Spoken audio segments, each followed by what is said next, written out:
Hey everybody, welcome in to Racers Forum presented by Racing America. I'm Caitlin Vinci alongside my colleague and friend Alan Cavana. We're coming to you from the NASCAR Hall of Fame in downtown Charlotte for the Premier Motorsports Conference. This is such a neat event. We've seen it in action for several years now. But what are we in for today, Alan? This is so special for our community. It's special for us too, because normally we're at the racetrack and we see the industry, trying to get the checkered flag and stressed about getting that one faster lap.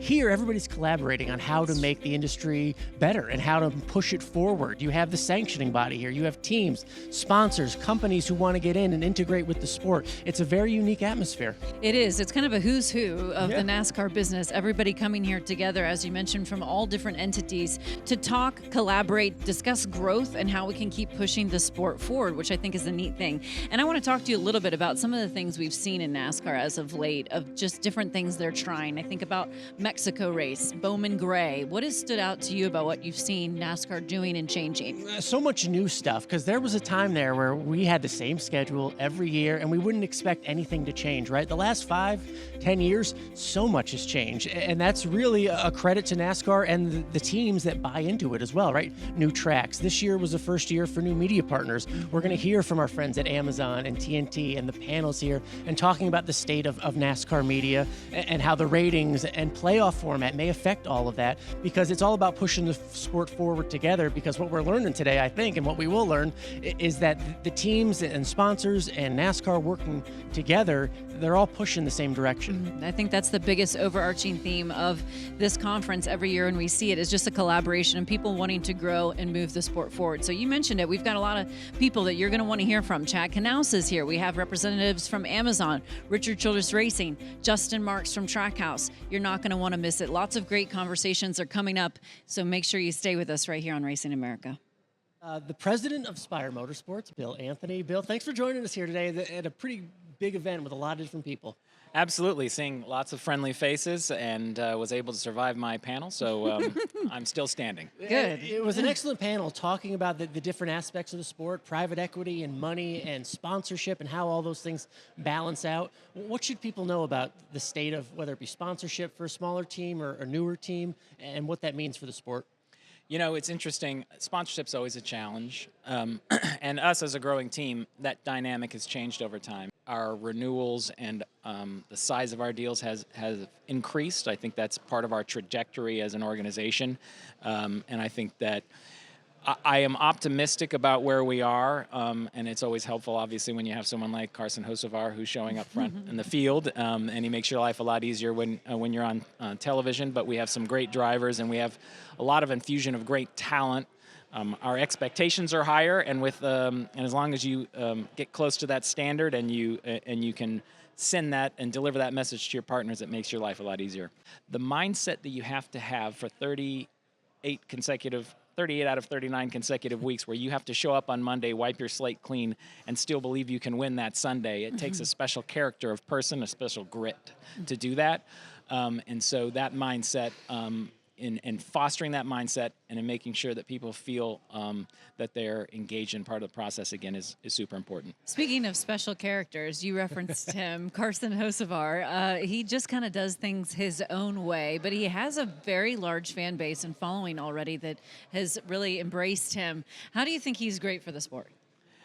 Character is always great. We need characters. I think if you look at the documentary about Dale Earnhardt, and you look at the wild and interesting nature of people that were back then. And I think we did probably, as a sport, lose our way a little bit, and we're a little bit too corporatized, or if that's even a word, in terms of trying to fit certain guidelines or follow certain scripts. And I think someone that is willing to push the limits of those scripts is great. Now, makes people like myself, their life a little more interesting or difficult at times. And when you say his own way, we actually put that in quotes, his own way. Yes. But no, he's his passion for the sport and his spirit is amazing, and it's infectious, and you can't teach that. And I think what the analogy that I've heard multiple times that I think applies to him is it's much easier to pull a rope than push one. So you'd rather be trying to modulate something than trying to force something in somebody that they don't have. Welcome back to our coverage here at Racers Forum. So excited to welcome our next guest, Alex Strand, Senior Coordinating Producer at Amazon. Great to see Hello. you. Nice to see you both. Thank you for being here. What a day. What a year for you guys. Your first foray into NASCAR. How did it go? How was the fan response? I think for everyone watching, it was a home run. Oh, thanks. We're thrilled about it. I think there were a lot of unknowns coming in the year, and we thought, hey, the one thing we need to really do is make sure we take care of the fan. And we had a lot of conversations. I spoke to both of you in the lead up on, hey, what do people want? What are people looking for out of coverage? And we really took that to heart and said, hey, let's make sure we deliver on that core in year one, and then we can look where we can build in year two. So it's fun to look back and think about it. It's also really exciting to kind of think where we can grow in future years. That's what's so fun to think about. This is a very fickle fan base. They can be very picky. True. They can announce their opinion, and you seem to hit it out of the park. What do you think you captured that was able to get that good response? Well, let's see what they say next year, right? One thing we always say is like, we start with the customer and say, what can we do to make sure that they're happy? And what do we do? It's a tough question to answer. I think we really walked in, we came in and said, hey, we want to care about the coverage. We want to tell the story of the racing. We're going to do it with passion. We're going to celebrate the day. And we took that responsibility pretty seriously. And I think the one thing we're most excited about, and it's a little bit in our DNA to begin with, is our post-race coverage. Yes. It's one thing we've got unique as a streamer. And we can stand as long as the lights will stay on. So, that was not just something that fans were able to get, but it was something that talent and producers really got to enjoy, because you go through the day, you do your pre-race show, and you got to stick to the minute, and both of you know how that goes. And then you get in kind of these stage breaks, and you've got this like little window where you can talk about something, and the race is the race. So you've got so much to say. When you get to the end of the day, you're like, hey, like, this is a time to unload. And I think we all had a lot of fun doing that. And my thesis is that fans really felt that enjoyment and got to enjoy it as well. Yeah, I think it definitely came across. I loved the pre-race too, the desk and just the whole environment. Why was that so important for you guys to have that element for your coverage? One thing that this sport has that none of the other majors have is access. It's unreal the kind of access you get. And one of the things we'd said was, if we're going to go do this sport, we need to be on site, we need to be in the mix, and we need to show off that access to people at home. And so it was near the top of our list to say everyone's there, everyone's in person, and we want to make sure everyone at home feels like they're in the middle of it. And one of the things we kept saying to each other, we said, okay, if someone watches the race 1 week and then they decide, hey, we're going to go to the next week's race, and we lose a viewer because they've decided it looks so awesome they want to go to the next race, that's a big win for us.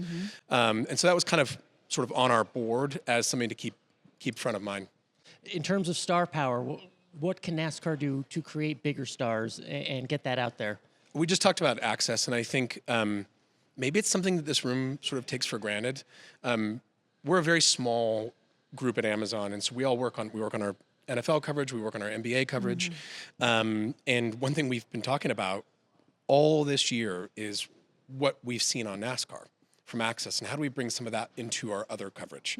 So it's actually, to me, less about what do we learn from other sports and what do we bring in, and it's what can we bring from NASCAR into others. And I really think that's a huge strength and selling point that this sport has that others don't. So how do you prop up personalities? How do you make personalities bigger? I don't know, you just give time to tell stories and bring their stories to the forefront. And hopefully, by the time you're done with your coverage, somebody else gets to take the baton and do the same thing. And so excited to welcome President of Joe Gibbs Racing, Dave Alpern, here with us today. Great to see you, Hey, as thanks, always. Caitlin. Alan, thanks for having me. Yes. Appreciate it. Yes, always nice to hear from you. When you don't do too many interviews, I like when we actually get a chance to talk with you. There's a reason for that. That's always nice. They hide me off in the corner. Okay. No, okay. So Joe Gibbs Racing has been a mainstay in this sport for a long time with a tremendous amount of success. How does a team produce those results like that year after year after year? Well, it starts at the top with our leader, and Coach is in 2 Hall of Fames for a reason.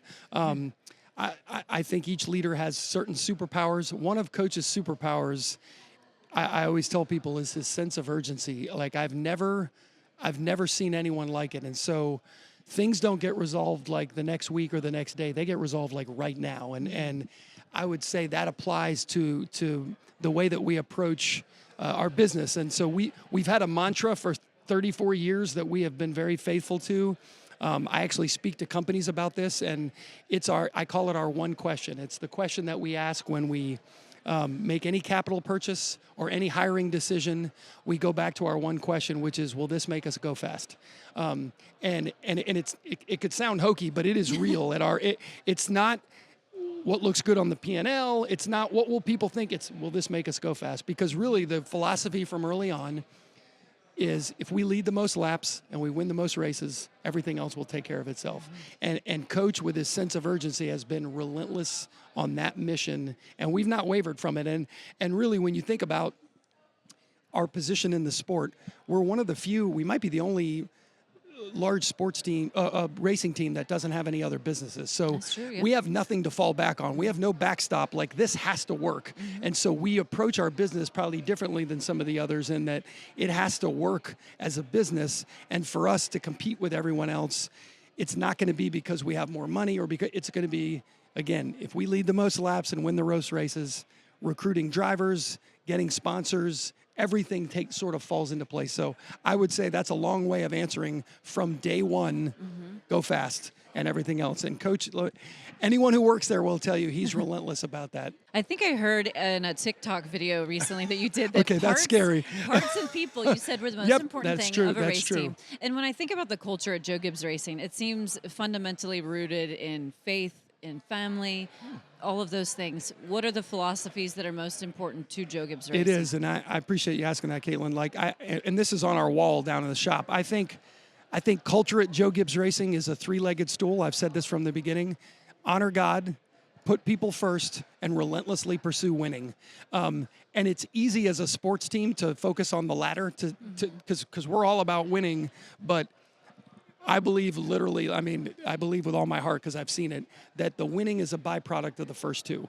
That if you honor God with your resources, meaning, hey, we're just a steward, we want to, whether it's our community, whether it's being generous, doing things in an honorable, right way. Secondly, putting people before profits. If you treat your people well, they're going to want to win for you. And then again, winning is a byproduct. Where you get out of kilter, where the stool gets imbalanced is, and it's easy to do this, you get so hyper-focused on win at all costs, the whole model breaks, in my opinion. And so Coach has demonstrated from day one the importance of those three things. And just one small illustration that publicly you don't see, but this is just one example of hundreds of little things. Every Monday morning since I was an unpaid intern, there's a group that gets together and prays.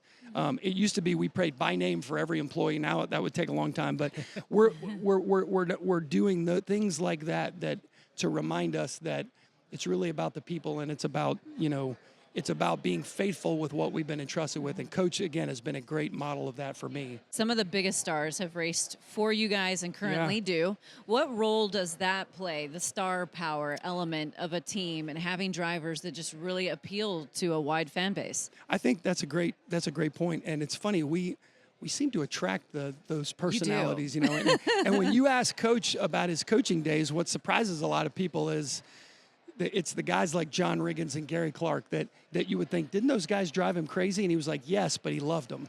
And the Tony Stewarts, the Kyle Bushes, we've had some big, larger-than-life personalities, but Coach, we love them. And, listen, what we're doing, it goes back to, does it make us go fast? I've developed a saying, and that I have a lot of sayings. My kids will tell you. Talent breeds tolerance. So the more talented you are, you tend to tolerate a little more. Again, going back to the mission of, if this person's going to make us go fast, you're probably going to put up with some things. So I don't know. I just think we've had big personalities. I think Coach does a really good job of letting them be who God made them to be in many ways within guardrails. You put guardrails. Tony Stewart, Kyle, he didn't put them in a box. There were guardrails. Sometimes they jumped over the guardrails, but Bumpers. You put them in guardrails. But our guardrails might have been wider than some people would think, because to get the most out of them, Coach kind of knew where the line was. So yeah, we've always attracted it. But I think going back to that star power component, look, for a sports organization, part of your value as a sports team is that brand element. That what's your secret sauce? That what do people feel? What do you make people feel when they think about your brand? When they think about JGR? And having big personalities can be a good thing. Whether it's boos, cheers, you want to have, hopefully you've got a mix of both. If everyone's just getting booed out of the place, you might have a problem. But as Tony Stewart famously once said, it's when they stop having an opinion that you're going to have a problem. Oh, that's good. And as long as they have an opinion about our drivers, that's probably a good thing. I wanted to mention something on that. One thing Coach always did a great job of is it's important not only to know your mission as a company, and ours is Go Fast, but it's important that every person knows what their role is in that. And Coach had an amazing way of making even people like me who don't turn a wrench understand how important our role is in going fast. So I think all of it is super important. And I think what we found is, I think the NFL and NASCAR are similar. We would say they change probably 30% a year, both sports. Wow. And so when you think about that, that means over about a 4-year period, it's completely different. And the teams that do the best are the teams that adapt the quickest to that and that recognize next year is not going, we cannot do the same stuff next year that we did this year, or we're not going to win. And that includes the way we approach sponsorship. If we were offering sponsors what we offered them just 5 years ago, we'd be out of business. Totally different. The expectations are different of what a sponsor wants, of what we're competing with for their dollars. I mean, there's things that didn't, AI wasn't even a thing 5 years ago.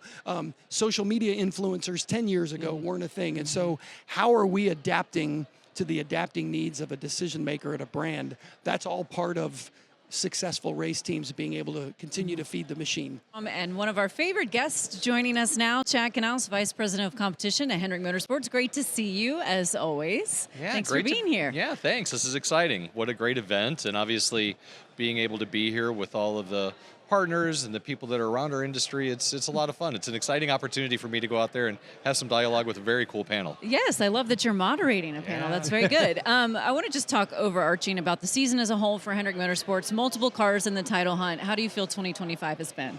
It's been a pretty good season all in all. I feel like that we've had solid performance. We've been able to smatter in some victories here and there. Collectively, I think if you look at our top 5s, top 10s, pit road performance, we're pretty good. Coming into the playoffs, we had a bit of a downturn at Darlington and was not exactly what we had hoped. Bristol wasn't exactly what we had hoped, but hopefully we're on the upward trend at this point, and we can go and get a couple more victories and get some more of our drivers locked into the next round. Hendrick Motorsports has been a powerhouse team for many years in this sport. What element helps you sustain that the most, you think? Yeah, that's a great question. I feel like that you have to, when you start to look at the success of Hendrick Motorsports, the first thing you absolutely have to do is you have to look at the tip of the spear, and that's Mr. Hendrick. And his passion for racing, his passion for NASCAR, his drive to get championships and trophies. Like, that's what makes him tick. Like, he loves that. He loves to compete. No, he isn't always at the racetrack, but he is always paying attention. I can tell you my phone burns up during the races. Why is this happening? What's going on there? Give me a better update, and if I have a lack in there, like, he lets me know. So he is very passionate about NASCAR racing. The relationship that we have with the France family is very important to him, and he wants to make sure that we're good stewards of the industry, and we're always competing at a high level and representing the way that we should. A lot of talk today will be about star power and how important that is for driver star power. You had Jeff Gordon, driver star power. You have the winning side at Hendrick Motorsports. How do we make the next Jeff Gordon in terms of star power? That is something that you just don't make. That's something that is. And if you look at guys, let's just go back, Richard Petty. Like, you will never find a person cooler than Richard Petty, right? This is true. People try, they want to emulate, you're not going to beat it. Jeff Gordon, he rolls in, he's got that thing, he's got that it. And we've got a lot of young drivers that are coming up with the it. And Kyle Larson has it. Chase Elliott has it. You've got Connor Zilic has it. Like, there's a lot of those folks. William is developing his it, right? So we have so many guys in the industry right now that are young, in their 20s or maybe early 30s, that are going to be the ones that are like Jeff Gordon. Now, when Jeff came in, it was a different time. He was very young in compared to the other guys that were in the sport at that time. So there was a flair there that was just inevitable, right? Dale called him the kid, gave him milk at the banquet when we won his first championship. We can't really do that because a lot of guys that are competing right now are still young men, So, but I think there's a lot of guys that have that it factor, and they're going to continue to drive the sport forward. One thing that we've been talking about too is just whether you're a small team, a big team, somewhere in between. What are the challenges that race teams face right now in this current landscape? Well, that's one of the things that we're going to talk about today in my forum is that team building, recruiting, sustaining talent, all of those things are challenges not only in NASCAR, but in any type of competitive environment in the world today. Young people being able to come in and understanding what the end goal is, understanding what the next steps are. Those are the things that are challenging for every industry in the world. And for our sport, where we race so much, that's really hard to do, and you have to avoid that burnout and make sure that we have a plan laid out for our people.